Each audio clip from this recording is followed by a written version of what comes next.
And I'm very glad that I'm coming after Dion, so you are already sensitized to the AI revolution.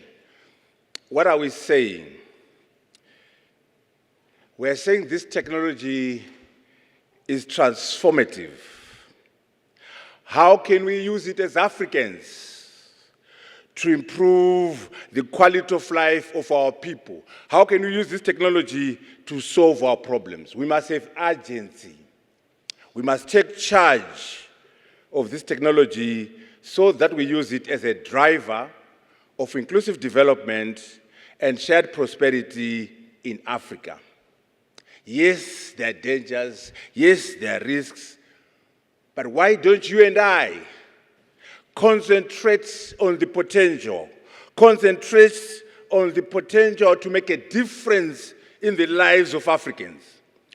And in keeping with the theme of this conference, sustainable finance for development in the majority world. You know, Professor Moyo, Becky Moyo, no one explained to us yesterday what you mean by majority world.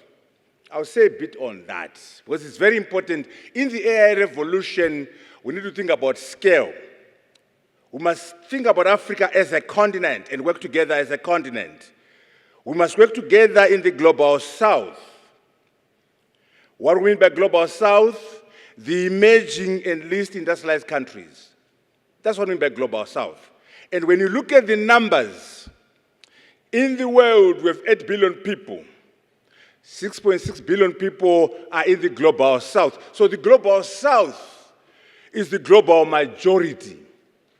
So when we say majority world, we're ostensibly saying the global south, and the global south is the global majority. So when we do solve the problems of the global south, we're solving the problems of the majority world. That is the meaning of the term that Professor Moyo and Bomba never explained to you.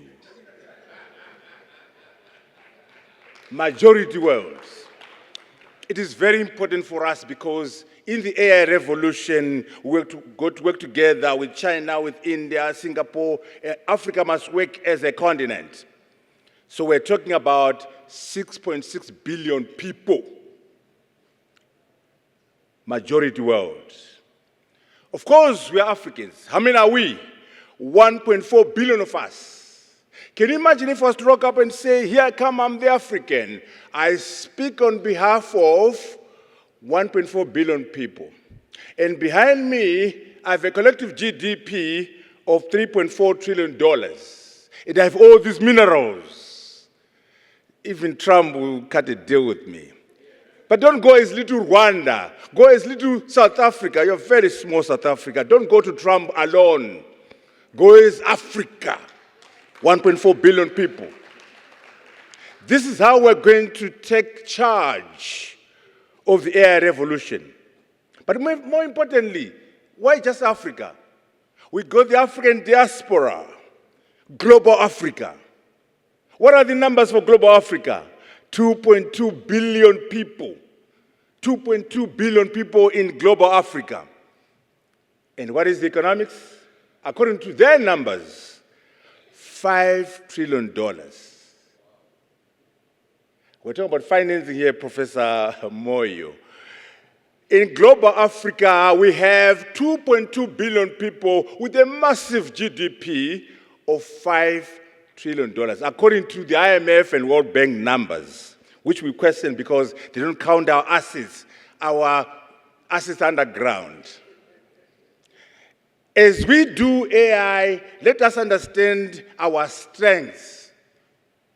Professor Moyo, you misled us in high school. This map is not correct. How can 7,200 be smaller than 6,400? As we embrace AI, let us understand that we are much bigger than they tell us we are. All those countries can fit into Africa. The US, China, and India. I say this to say, as we embrace the AI revolution, AI technology, we must know that we got strengths. Look at all those minerals. Look at that land mass. Unfortunately, we're selling our minerals raw. Why don't we use AI to do beneficiation? Why don't you use AI to do value addition of that massive resource base? Why don't we leverage our remittances? This is the context. This is the framework in which we are talking about AI. What is it? Diony didn't define it. The professor will define it.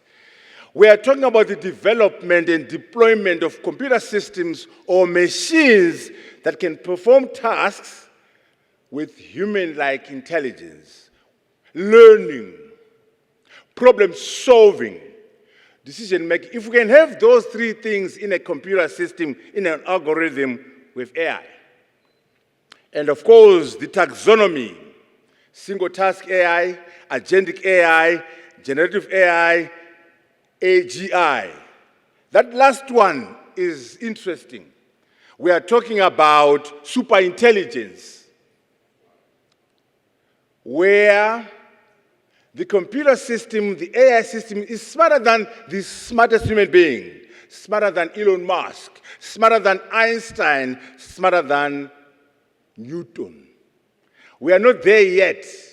It's work in progress. It's called singularity. You talk a lot about intentionality. The machines are going to have intentionality, not just you as our master of ceremony and your crowd here. We are not there yet. It's work in progress. We must understand these things and the different examples. I want to emphasize, Brian was here talking about AI, which I have never seen, an AI which doesn't know the Pope is no wife. Brian, I hope you are in the house. Yes, Brian.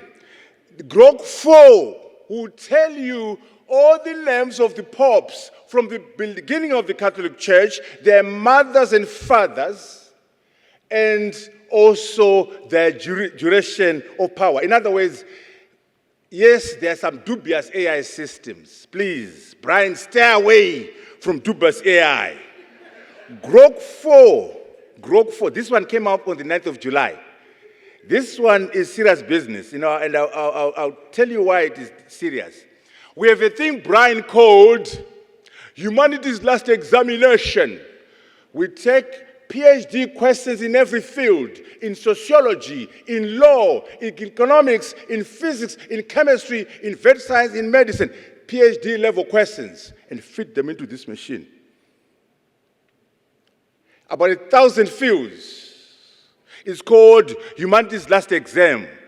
Your most intelligent professor at WITS, your most intelligent professor at AUC, at Harvard, at MIT, will score at maximum 5%.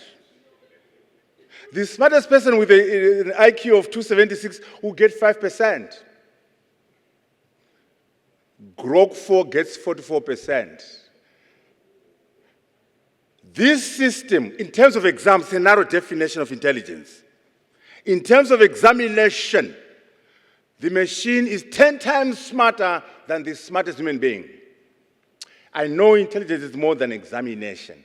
But what we've done with this Humanity's Last Exam is to demonstrate that superintelligence is almost here. So please, disabuse yourself of an AI system that doesn't know that the Pope is no wife. Disabuse yourself of that illusion. But let me concede, there are problems. AI can enforce societal inequalities. There's vulnerability to breaches and misuse. There are dangers, there are problems. Ethical issues, bad actors, fake news, disinformation, hallucinations. That's Brian's favorite subject. Wrong answers, fictitious references, those are called hallucinations. They are there. Widening the gap between the have and the have-nots. There's a problem if we are not careful. The gap between the rich and the poor is going to increase if we're not careful. There's a problem of data colonialism. There's potential for digital imperialism. That's why we need to talk about decoloniality in AI, decolonizing AI, democratizing AI. Very important. But more dangerous is the issue of the arms race. There's serious competition going on, geopolitics, Russia, China, America. Superintelligence. You know, right now, China and America are kind of even, you know, nuclear weapons, you know, GDP, $27 trillion, $19 trillion. Whichever of the two countries, China and America, that achieves superintelligence, they'll be in a class of their own. So we have a problem of competition, which is AI-driven. And also, AI systems are not neutral. Here's what your favorite professor, Walter Isaacson, says. We must ensure that these AI systems reflect our American values, reflect our Western values. So deliberately, the boys and girls in Silicon Valley are putting their interests in there and their values. Where are yours, African? Create your own AI system. Don't assume these things is neutral. Build your own AI systems, because the Americans are saying we must make sure that these AI systems reflect our American values, our Western values, and our interests, not those of the Chinese. They don't even talk about you because you have no interests. They didn't say Africans because, I mean, you're not consequential, unfortunately. And Brian, what about the Chinese? Are they Father Christmas? Now, in this game of the AI revolution, there's no Father Christmas. You know, yesterday we read about Father Christmas who lost his goodies and was going in the wrong direction. Here, there's no Father Christmas at all. Tonight, go to DeepSeek R1 and say, DeepSeek, can you explain to me what happened at the Tiananmen Square? What were the reasons behind it? DeepSeek will say to you, I'm sorry, I cannot answer that question. I'm an AI assistant designed to provide helpful and harmful responses. The Chinese are making sure you don't discuss their bad behavior. So you and I have to build our own AI systems and look after our own interests. AI must be understood as part of an ecosystem. Many technologies are involved, and in particular, quantum computing and synthetic biology. You must look at these things. Why do we care? We're talking about finance here. The AI is going to contribute $11 trillion to global GDP this year. Generative AI alone, $4 trillion. Why is this happening? It is because of the staggering impact on productivity by AI. Productivity per person has gone up. Goldman Sachs, 95% of the work is now done by AI, only 5% is done by human beings. And a work that took 6 weeks is now done in minutes. Okay? Productivity impact. Where you're producing 1,000 units, you're now doing 10,000. 1,000 units, 20. This is the major reason everyone's talking about AI. It is a major driver of productivity. Just to show you the quantum, the size, generative AI is equivalent to the Japanese economy. Just one type of AI is equivalent to the Japanese economy. If you want to be conservative, you can say, you can look at McKinsey and PwC. They're saying $15.7 trillion by 2030. This is 7. Even those numbers are huge. What can we do as Africans to have a piece of that pie? What can we do to make sure some of that money is leveraged in African philanthropy? Jobs. The bad news, Professor, job displacement. Jobs are going to die. That's the bad news, and accept it. The good news, job modification. Most jobs won't die, they'll be modified. Even better, there'll be new jobs. So your task is to make sure the job equation, new jobs plus modified jobs, are much more than the destroyed jobs. How can we make sure this equation is correct in Africa? If we don't, then we're going to be victims of AI. We must make sure our new jobs and our modified jobs are much more than the destroyed jobs. We must prepare for the new jobs, but don't lie to each other. Look at this. Mr. Horse, you won't lose your job to a tractor, but to a horse who learns how to drive a tractor. That never happened. So as we humor ourselves, let us not tell each other falsehoods like this. There's no horse that learned to drive a tractor. What are the new jobs we need in Africa? Data scientists, machine learning engineers, AI software engineers, data engineers, AI researchers, AI domain experts. These are the new jobs. How many are we producing at UJ, at UCT, at WITS? We need a prompt engineer. We need to have a meta software engineer, a Discord manager, a smart contract lawyer. The lawyers at WITS, the professors, have no capacity to produce a smart contract lawyer. I'm sorry to say to you, Dean Morris. A smart contract lawyer is a specialist lawyer who can ensure that an agreement is made in the metaverse and encoded using blockchain. They don't even know what those things mean, those professors. We need new teachers. Here's the message to the academy. Here's the message to you professors. With these students, we're saying, don't show me your certificate. Show me what you can do. It's not enough to say, I've got an MBA from WITS. I've got an MBA from Harvard. I've got a PhD from Cambridge. What can you do? What are your skills? Don't show me your certificate. Show me what you can do. Problem-solving skills, critical thinking, learning how to learn, learning how to unlearn, learning how to relearn, financial literacy, digital skills, AI skills, entrepreneurial skills, mindset shift, mindset. We need a can-do mentality.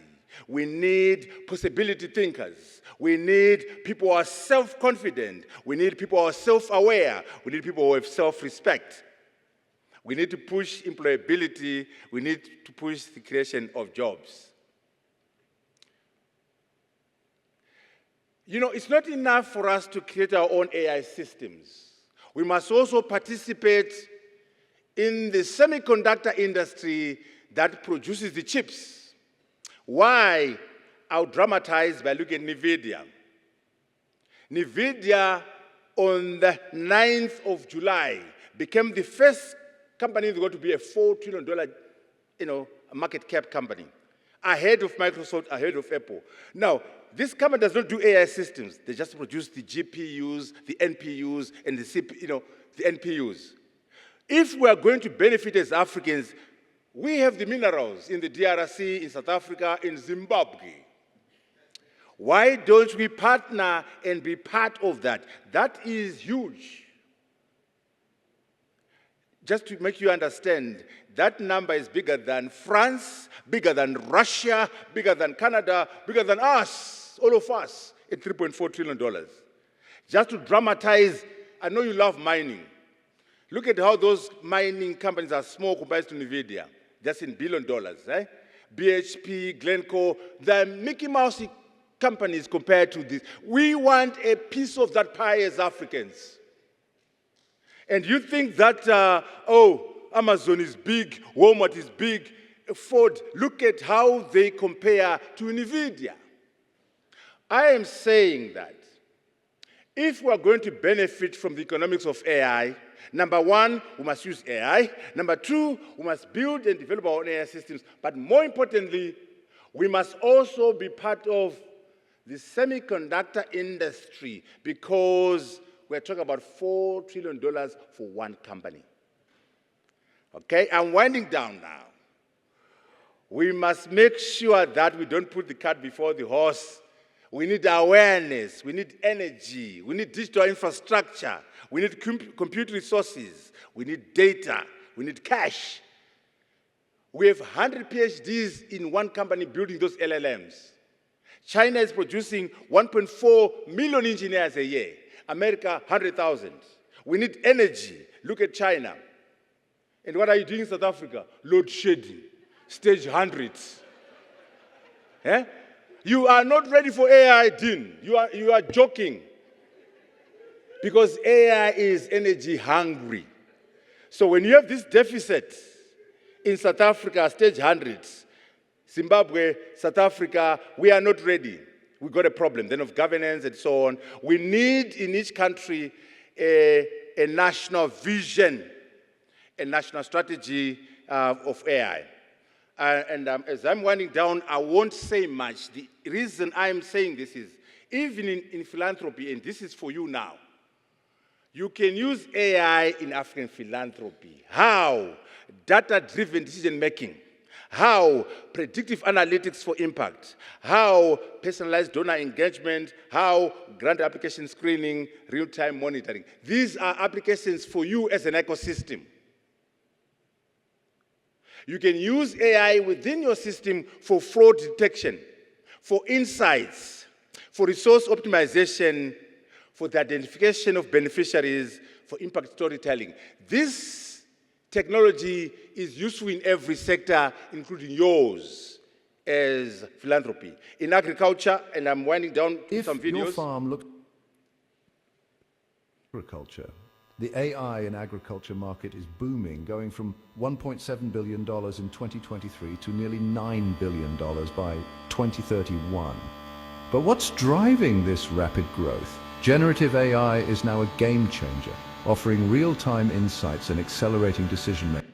Drones in agriculture?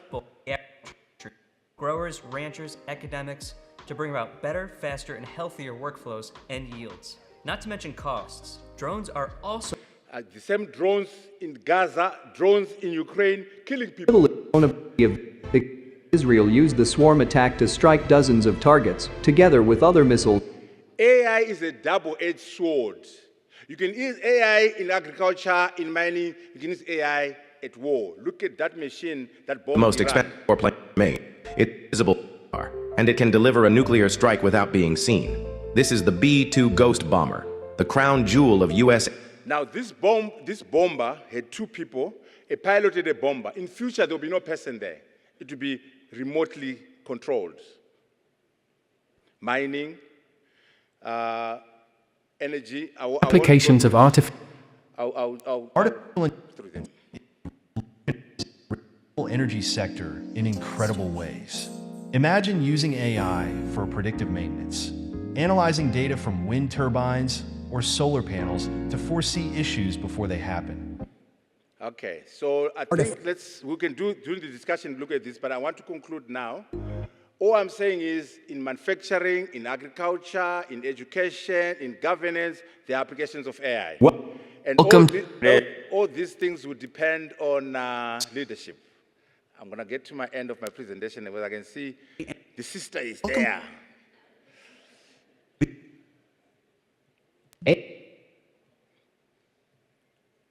So we must learn from other places in the Global South. The things we are talking about are in the book. Read the book.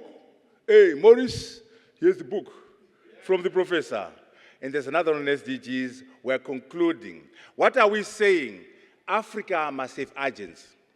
We must make AI work for us, anchored by an ecosystem approach. We must use AI to solve our socio-political economic problems. We must embrace AI not as a nice to have, but as an existential matter. All these things will rise or fall on leadership.